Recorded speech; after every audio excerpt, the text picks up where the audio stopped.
Takže ahojte, dneska si ukážeme, ako sa vyrába lesný kolesový traktor, LKT, skrátka.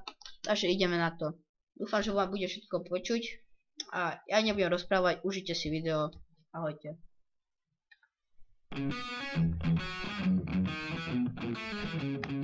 LKT SRO je slovenský výrobca lesnej ťažobnej techniky s viac ako 40-ročnou tradíciou. Vďaka svojmu know-how sa zaraďuje medzi popredných európskych výrobcov lesnej kolesovej techniky a značku LKT poznajú už tisícky spokojných užívateľov na celom svete. Prioritne sa spoločnosť zameriava na výrobu lesných kolesových traktorov. Popri tom spoločnosť využíva svoje technologické kapacity aj na výrobu zvarencov pre výrobcov zemných, stavebných a cestných strojov. Značka LKT je zárukou, že vyrobené výrobky spĺňajú aj všetky technické a ekologické normy a predpisy.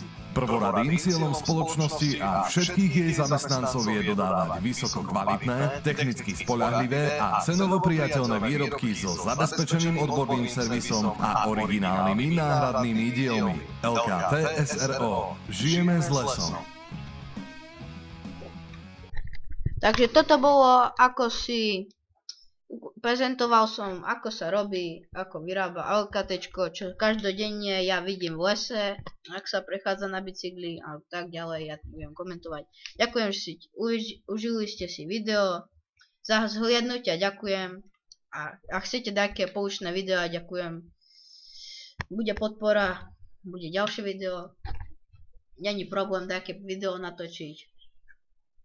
A ešte do komentu, prosím vás, napíšte mi, či by ste chceli videá zo Slime Range do komentu. Takže sa ahojte a uvidíme sa pri novom videu. Takže čaute.